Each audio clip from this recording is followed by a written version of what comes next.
Hello students, welcome to Career Defense School. Students, today we are going to discuss about UP Sainik School Exam 2021 Class 7th. ये exam 10th जनवरी को हुआ था. आज हम उसका English का पोर्शन जो है वो सॉल्व करेंगे.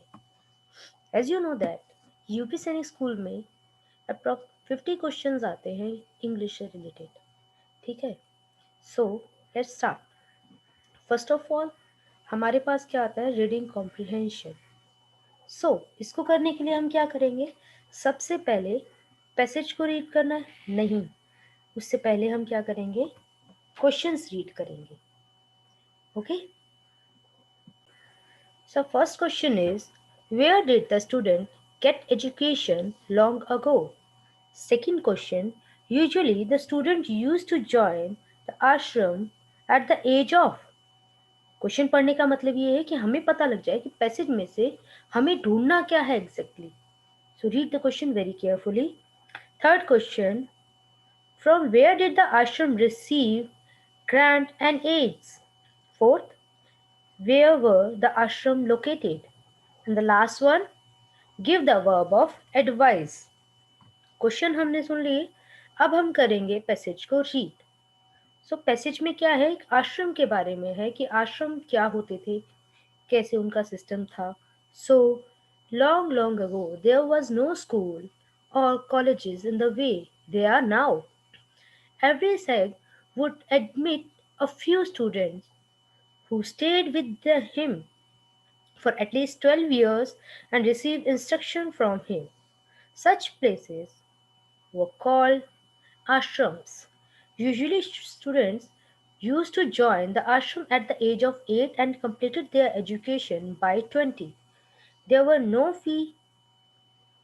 The ashram would receive grants and aid from the kings. In fact, the Longs were proud of the ashrams. In their kingdom, they often looked to the saints for advice and guidance. The ashrams were located in places away from the town. I hope कि आपको इसमें से बहुत से answers मिल गए होंगे. ये जो टेक्निक है इससे हमें क्या है, इस सिंगल रीडिंग के अंदर हम हमारे सारे क्वेश्चंस को बड़े ही आराम से कर सकते हैं. अदरवाइज क्या करेंगे, हम पहले अगर पैसेज पढ़ेंगे देन क्वेश्चंस पे जाओ, क्वेश्चन रीड करो फिर पैसेज पे आओ. This technique helps you a lot. So our first question is, where did the student get education long ago? So it's answer is ashram. Next, sorry, usually the students used to join the ashram at the age of. कौन सी as में join करते थे? Yes, अभी आपने यहाँ पे पढ़ा था कि at the age of 8. Correct, 8 साल की उम्र में. Next question, from where did the ashram receive grants and aids? कहाँ से मिलती थी? किंग से. ऑफ कोर्स, किंग ही सब जो है सुविधाएं, जो फैसिलिटीज है वो प्रोवाइड करवाता था. ठीक है, where were the ashrams located? हमेशा किसी टाउन के बाहर की साइड एक प्लेस बना होता था जहाँ, जिसको आश्रम बोला जाता था. स्टूडेंट्स जाते थे, वहां पढ़ते थे. तो आंसर क्या है, away from town. And give the verb of advice. Advice की वर्ब क्या होगी? यस, बहुतों का आंसर ये रहेगा कि ए, एडवाइज्ड. नहीं बच्चे, ये फॉर्म हो गई, पास फॉर्म, पास पार्टिसिपल फॉर्म, है ना. बट एडवाइस क्या है? बी आंसर है, ये वर्ब है. करेक्ट, जिसका मीनिंग क्या होता है, कॉशन या वार्न करना, सलाह देना. करेक्ट. नेक्स्ट बच्चे, क्वेश्चन नंबर 6, 7 जो है ये हमारे प्रीवियस ईयर सैनिक स्कूल एग्जाम में से ही क्वेश्चन एग्जैक्टली उन्हीं में से आए हुए हैं. करेक्ट. तो अगर आपने प्रीवियस ईयर पेपर सॉल्व किए हुए हैं, so you come to know that कि ये एग्जैक्टली वैसे के वैसे सेम टू सेम क्वेश्चन उठाए गए हैं. So choose the word which mean the opposite of expensive. Expensive word का ऑपोजिट यानी कि एंटोनियम हमें बताना है. सो क्या होगा? चीप, लग्जरियस, कॉस्टली और heavy. Luxurious, costly, heavy almost same meaning है. चीप एक है जिसका मतलब होता है सस्ता, तो एक्सपेंसिव का हम इसका एंटोनिम बोल सकते हैं, opposite. Next, choose the word which means almost same as unmarried. Unmarried का सिनोनियम बताना है आपने. क्या होता है जिसकी शादी ना हो? बैचलर. करेक्ट. हैंडसम माने तो बहुत स्मार्ट, यंग, जवान, विडो, है ना. Next, question number 8. A person who believe in the existence of God. ऐसा पर्सन जो भगवान की एग्जिस्टेंस में बिलीव करता हो. वन वर्ड सब्स्टिट्यूशन है बच्चे, ये इस पूरे पेपर में ये एक ही वन वर्ड सब्स्टिट्यूशन आया था, तो वो है answer. Yes, theist. Correct. Next, this is my book and that is pronoun. Correct pronoun fill करना है यहाँ पे. क्वेश्चन पढ़ते ही हमें समझ आना चाहिए कि हमें इसमें क्या फिल करना है. अगर आपको वहां पे वो समझ आ रहा है देन दैट यू नो कि अब तो हमारी बहुत अच्छी तैयारी हो चुकी है. So this is my book and that is yours. Okay, tell me, agonist और पैसिफिस्ट का मीनिंग क्या होगा? जो भगवान के एग्जिस्टेंस में बिलीव करता है थीस्ट हो गया. एथिस्ट जो नहीं करता हो बिलीव. तो what about agonist and pacifist? Yes, option C, agonist, is a person who believes that nothing is known or can be known in of the existence or nature of God. तो ये हो ही नहीं सकता, वो तो believe करने वाले हो गए ना. डी हमारा पैसिफिस्ट. पैसिफिस्ट क्या होता है? Is a person who believe that war और वायलेंस आर अनजस्टिफाइबल. कि वॉर और जो वायलेंस है ये अनजस्टिफाइबल है, होने नहीं चाहिए. ठीक है. Next question. That is the, this is the dash comics I have ever read. Option A, most interesting. B, more interesting. C, less interesting. And D, none of these. So our answer is A, most interesting. क्यों? Reason, cause जो the है बच्चे, article the, it is used, always used with the superlative degree. ठीक है. Comparative more interesting के साथ नहीं होता, लेस इंटरेस्टिंग के साथ भी द नहीं यूज होगा. ठीक है. मोस्ट इंटरेस्टिंग क्योंकि सुपरलेटिव डिग्री के साथ द यूज हो सकता है. तो क्वेश्चन ही हमें इटसेल्फ आंसर बताते हैं.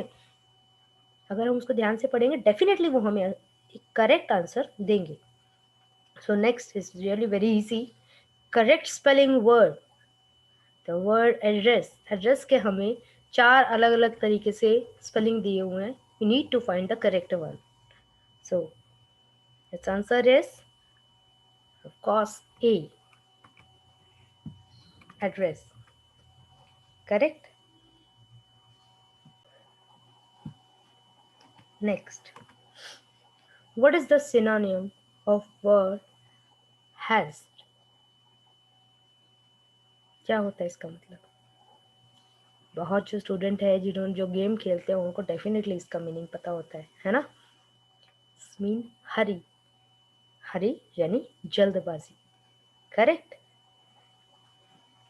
क्योंकि प्लेजर, रिपेंट माने पछताना, प्लेजर माने खुशी, गार्ड माने गार्ड करना. तो हेजिटेट वैसे वर्ड, हरी एक ऐसा वर्ड है जो इसका सिनोनियम है. ठीक है. आई have seen alone one should dash be optimistic in life. हमें यहाँ पे क्या है? वंस, ऑलवेज, नेवर, इनफ, इनमें से कोई एक ऑप्शन फिल करना है. क्या होगा इसका answer? This option is B. क्यों? क्योंकि I have seen alone one should always be optimistic. Once यानी कि एक बार ऑप्टिमिस्टिक होना चाहिए, नेवर कभी नहीं होना चाहिए, इनफ यानी कि इनफ थोड़ा सा होना चाहिए, नहीं, ऑलवेज हमेशा ऑप्टिमिस्टिक. ऑप्टिमिस्टिक माने आशावादी, उसी always positive side of the life. Correct. So word hurry का मतलब क्या होता है? Speed in doing something specially because you do not have enough time. जब कोई ज़्यादा टाइम नहीं होता, हम जल्दबाजी करते हैं, उसे हम क्या बोलते हैं? हरी. करेक्ट. हाँ जी. नेक्स्ट क्वेश्चन इज, यस बच्चे, question number 14 is, my grandmother told me a fairy dash. Tale, pale, fail और टेल,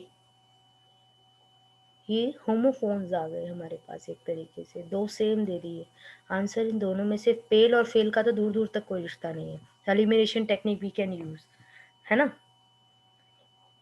तो इस टेल का मतलब पूंछ, ये होता है टेल कहानी, जो फेरी, जो परियों की कहानी होती है बच्चे। Correct. So answer is D. Next question, we should work on certain dash in our life. Life में क्या होना चाहिए? प्रिंसिपल। तो ऑप्शन तो दोनों प्रिंसिपल हैं। So a correct answer is B, principle. It mean सिद्धांत, वैल्यूज। प्रिंसिपल जो ए है हमारे, इनका मतलब होता है जो प्रिंसिपल्स होते हैं, मुखिया जो होते हैं। Correct. Question number 16, the principal dash give you admission. Correct. जो मोरल है वो फिल करना है, तो क्या करेंगे हम? The principal can give you, दे सकते हैं, एडमिशन दे सकते हैं, तो उसके लिए पॉसिबिलिटी के लिए क्या लगाएंगे? Can. Question number 17, you dash respect your Elder. बच्चे जो चारों ऑप्शंस हमें ये गिवन है, इसमें से अगर करेक्ट हम ढूंढे तो ये है कि इन चारों को छोड़ के शुड या ऑट टू हम यहाँ डाल सकते थे, पर ये हमारे पास ऑप्शंस में नहीं है। सो इस दोनों को छोड़ के जो हमारी मोस्ट अप्रोप्रिएट ऑप्शन बनती है वो है must. You must respect your elders. Next, question number 18, first of all read the direction, fill in the blank with correct form of verb। Correct verb fill करना है। So my uncle dash me a pen on my birthday. Verb given है give, तो birthday पे gift दिया था। बात हम क्या कहेंगे? अभी दिया है तो नहीं, है वाली तो कोई है ही नहीं, हेल्पिंग वर्ब ही नहीं है हमारे पास, ना वर्ब है। So my uncle gave me a pen. Last summer, question number 19, we dash to Nainital. Many a time I told the student कि कई बार सेंटेंस में हमें कुछ वर्ड्स ऐसे होते हैं जो हमें बताते हैं कि कौन से टेंस से रिलेटेड है ये सेंटेंस।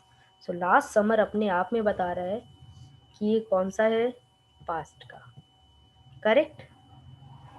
तो पास्ट का हमारे पास कौन सी है इनमें से वर्ब? विल गो नहीं, फ्यूचर। हैव गॉन परफेक्ट, वो भी प्रेजेंट का। गो प्रेजेंट का। Went is the only one जो पास्ट के लिए हमें गिवन है। So our correct answer is went. Question number 20, dash French defeated dash German. अब अगर फर्स्ट टाइम हम इस क्वेश्चन को रीड करते हैं ना तो हमारे मन में आएगा लैंग्वेज, नहीं, ये दोनों ही क्या है? Nationality. French is also a nationality, German is also a nationality. तो इस नेशनैलिटी के साथ हम आर्टिकल कौन सा लगाते हैं? Article the. लैंग्वेज के साथ नहीं लगता है, नेशनैलिटी के साथ लगता है। So the German defeated, sorry the French defeated the German. Option C. Question number 21, dash Ganga is dash holy river. Of course Ganga क्या है? स्पेसिफिक नाउन है, ये पर्टिकुलर नाउन, तो उसके साथ तो द लगा। और a holy, so option D, the Ganga is a holy river. और बहुत बार एक और सेंटेंस आता है, the Ganga is a sacred river. तो दोनों में क्या है? सेम आर्टिकल लगता है। तो हमारा करेक्ट आंसर क्या है? डी। नेक्स्ट अगेन, एक ही पेपर में दो रीडिंग कॉम्प्रिहेंशन आए हैं इसमें, ठीक है। तो इसके लिए भी क्या करेंगे हम? पहले क्वेश्चन लिखेंगे, क्वेश्चन पढ़ेंगे। सो आप फर्स्ट ऑफ ऑल आप क्वेश्चन सुनेंगे। ये क्या है? एक रेन से रिलेटेड है, जिसमें क्या है? एक ब्रिज टूटने की बात होती है। तो मैं क्वेश्चन आपके सामने एक बार सुनाती हूँ आपको। फर्स्ट क्वेश्चन है, why were the fields full of water? Question number 23, what happened to the wooden bridge? जो पैसेज में एक बात हुई है वुडन ब्रिज की, उसके साथ क्या हुआ था? Next, where did the water not reach? पानी कहाँ तक नहीं पहुंचा था? How old was the bridge? Bridge कितना पुराना था? एंड इस पैसेज में एक वर्ड फ्रेज यूज हुआ है जिसका मतलब है वॉश्ड अवे। तो वॉश्ड अवे वाला फ्रेज कौन सा यूज हुआ है, अब पैसेज को पढ़ते हैं पहले, फिर क्वेश्चंस को देखेंगे। आई होप कि आप सबने क्वेश्चन बड़े ही आराम से सुन लिए हैं। करेक्ट? तो read the passage very carefully. बहुत छोटा सा है, आप सभी बड़े ध्यान से पढ़ेंगे। It rained heavily last winter and the little stream near our house became a big river. It burst its bank and the fields all around were full of water. Luckily the water didn't reach any of the house in our village, but the river carried away a beautiful wooden bridge. The bridge was more than 100 years old, and we were sorry to lose it. We are building a new one now, but it will never be the same. So, now just start answering. इस technique से ना मुझे बहुत बार लगता है कि हम जल्दी से जल्दी 5 क्वेश्चन आते हैं और फटाफट यूं चुटकियों में कर लेते हैं। Correct? So read the question and just start answering. Why were the fields full of water? पानी क्यों भर गया था खेतों में? So option is it's C. Yes, it rained heavily. बहुत तेज बारिश हुई थी। Next question number 23, what happened to the wooden bridge? Wooden bridge के साथ क्या हुआ था? क्या हुआ था? इट वॉज ब्रोकन, टूट गया था। इट डिडंट ब्रेक, टूटा ही नहीं था। It help the people to reach to a safer place, ऐसा तो कोई डिस्कशन ही नहीं है ना? नथिंग हैपन टू इट, नहीं, ब्रिज टूटा था, तो क्या होगा? It was broken. Next, where did the water not reach? कहाँ नहीं पहुंचा था पानी? सब जगह तो था, बस कहाँ नहीं पहुंचा था? घरों तक। जो विलेज के घर थे वहां तक पानी नहीं पहुंचा था। Am I right? Yes. How old was the bridge? Bridge कितना पुराना था? More than 10 years. 10 साल से भी ज्यादा, या more than 100 years. More than 50 years or more than 200 years? Of course, B. More than 10 years. Oh, sorry, 100 years. Next, find the phrase from the passage which means washed away. Phrase बताइए ऐसा। बहुत आसान है, अगर आपने वहीं भी नहीं ढूंढा तो यहां से ढूंढना भी आसान है कि चारों में से फ्रेज सिर्फ एक है, C, carried away. Correct. Next question number 27, it was too easy to know. बहुत ही इजी है question number 27। To refer to something that is far from you, कोई चीज आपसे दूर हो उसके लिए कौन सा प्रोनाउन यूज करेंगे आप? दिस नजदीक के लिए, दिस नजदीक में हो बट प्लूरल में हो, इट नॉन लिविंग के लिए, तो कौन सा बचा? That. Yes, B is the correct one. Next, Jenny and Ben introduce dash to the party member. Jenny and Ben, क्या हो गया? ये प्लूरल है, तो प्लूरल के लिए themself, B. Next, which type of sentence must end with the question mark? ऐसा कौन सा सेंटेंस है जो क्वेश्चन मार्क से एंड होना चाहिए? Yes, it's a, interrogative. Of course, declarative question mark से नहीं एंड होता, इंपेरेटिव ऑल्सो क्वेश्चन मार्क से नहीं एंड होता। ठीक है। नेक्स्ट, इंट्रोगेटिव की सेंटेंस स्ट्रक्चर आई होप आप सबको पता है कि helping verb plus subject then verb then object and end में क्या होना चाहिए? कंपल्सरी है क्वेश्चन मार्क। ठीक है। Question number 30, the function of a declarative sentence is to. Declarative sentence किस लिए काम किया जाता है? कुछ डिक्लेयर करता है ना, कुछ बताता है, तो हम अक्सर बोलते हैं to tell you something. Correct. Surprise हुआ तो क्या हुआ? एक्सक्लेमेटरी। Ask, interrogative. फियर अगर हो गया ये भी उसी में आ जाएगा। तो टू टेल यू समथिंग, हमारा आंसर क्या होना चाहिए? B, to tell someone about something, किसी को किसी के बारे में कुछ बताना, declarative sentence. Next, question number 31, sit down and be quiet. ये कौन सा टाइप ऑफ सेंटेंस है? यस, मैक्सिमम जब हम देखते हैं ना, अभी क्या हुआ, देखते ही हमने क्या है, सबसे पहले सेंटेंस में हमारी निगाह गई लास्ट में साइन ऑफ एक्सक्लेमेशन पे। हमने देखते ही टिक किया ए पे, exclamatory, sit down and be quiet. नहीं, इट्स एन इंपेरेटिव सेंटेंस। क्यों? सब्जेक्ट नहीं है, starting with the verb. Imperative sentence में क्या होता है? कमांड होती है, ऑर्डर होता है, रिक्वेस्ट होती है, सजेशन होता है, एडवाइस होती है। वो सेंटेंसेस क्या होते हैं? Imperative sentence. तो जब भी हम रीड करते हैं sit down and be quiet, it's an order, correct? तो ये हमारा हुआ इंपेरेटिव सेंटेंस। और इंपेरेटिव सेंटेंस की बहुत ही इजी पहचान है कि ये हमेशा वर्ब से स्टार्ट होता है, correct? Next, please keep boxes carefully. इसमें से हमें क्या फाइंड करना है? Need to find a common noun, correct? So पूरे सेंटेंस में बच्चे नाउन ही हमें एक ही दिया हुआ है, which is boxes. Common noun कौन से होते हैं? ऐसे नाउन जो शेयर बाय ऑल होते हैं, ऐसे नाम जो सबके साथ शेयर किए जाते हैं in general sense, it's called common noun. Next, butterflies taste with their legs. Which word is a plural noun? So, look at the options. Butterflies, taste is also not plural. Their, unke. Correct.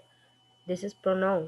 With is a preposition. So, noun is A. Butterflies. I think you dash read more books. You does read? No. You done? नहीं. क्यों नहीं है?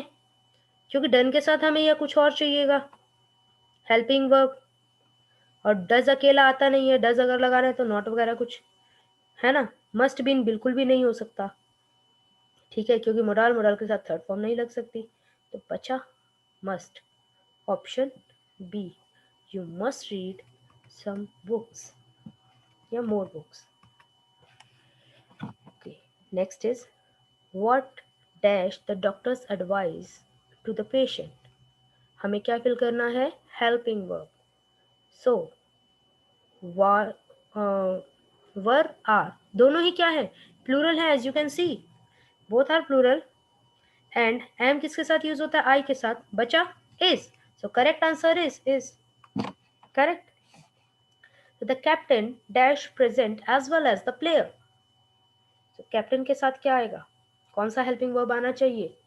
Singular है ना captain, तो singular helping verb देखो, are और वर तो कैंसिल, एम अगेन आई के साथ, बचा क्या? वॉज। तो captain was present as well as the player. Very easy to find बच्चे, very easy to find. Next, 37.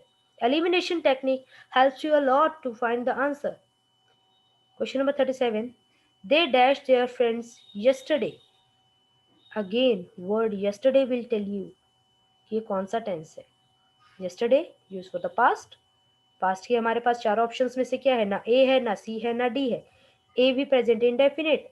Again, am visit is also present. Are visit is also present. And B क्या है? Past. तो answer क्या रहेगा हमारा? B. Mistake. Correct. Next.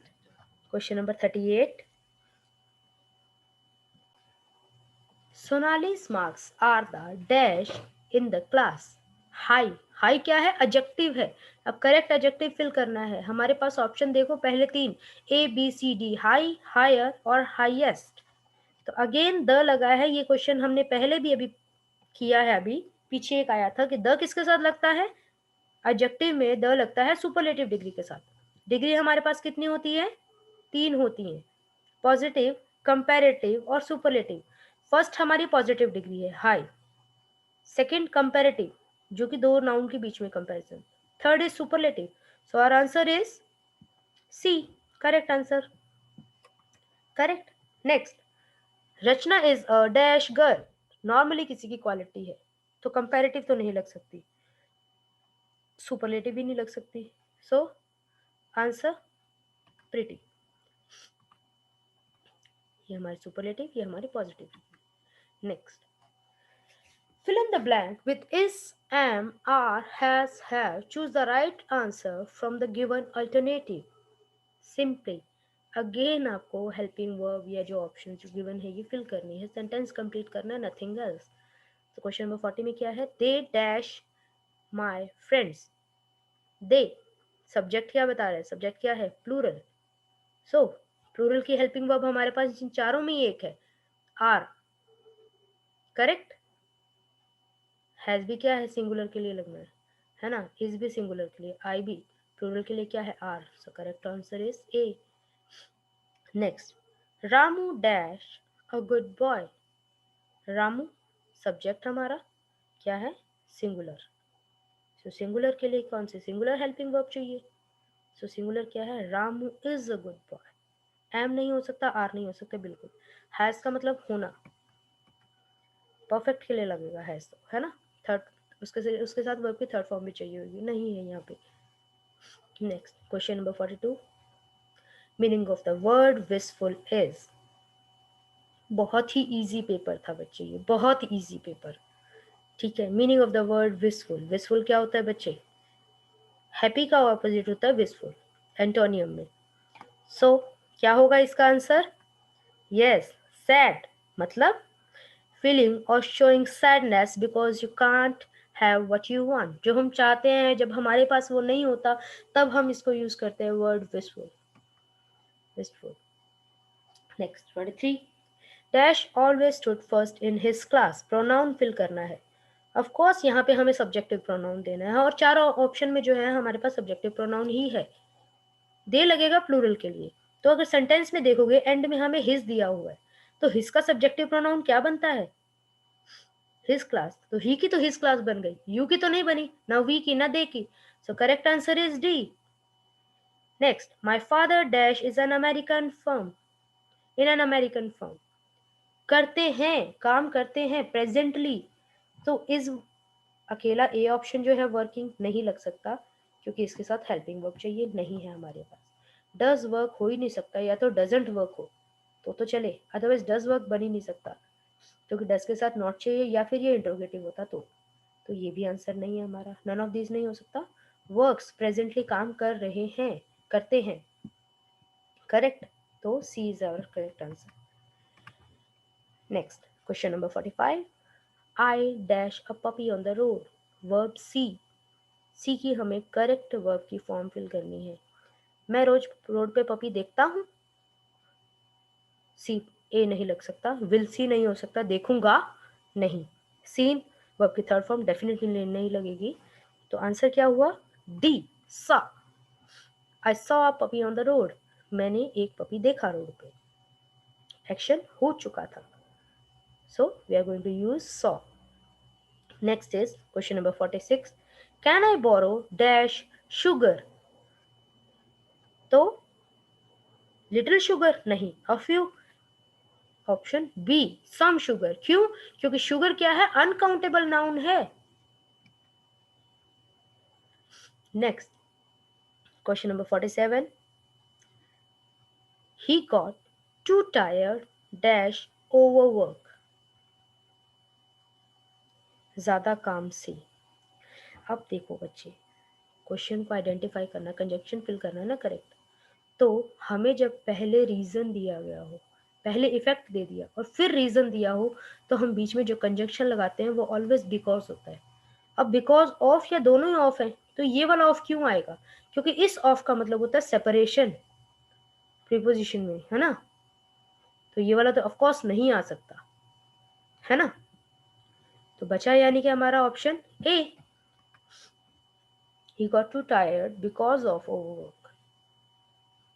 ठीक है, पहले इफेक्ट फिर reason. Next, dash of the two sister is married. जब बोथ और टू का मतलब सेम होता है तो यहाँ बोथ नहीं आएगा, क्या आएगा, none of the two sister is married. We should inform dash of them, many of them, every of them, few of them or all of them। of course D option, all of them। we inform all of them, सबको, है ना। Last question, feminine of fox, which is quite too easy to know, है ना। fox का feminine, yes it's C, vixen। this is all about बच्चे our UP Sainik School 2021, correct। I hope you'll enjoy, आपको अच्छा लगा होगा paper and it was too easy। thank you।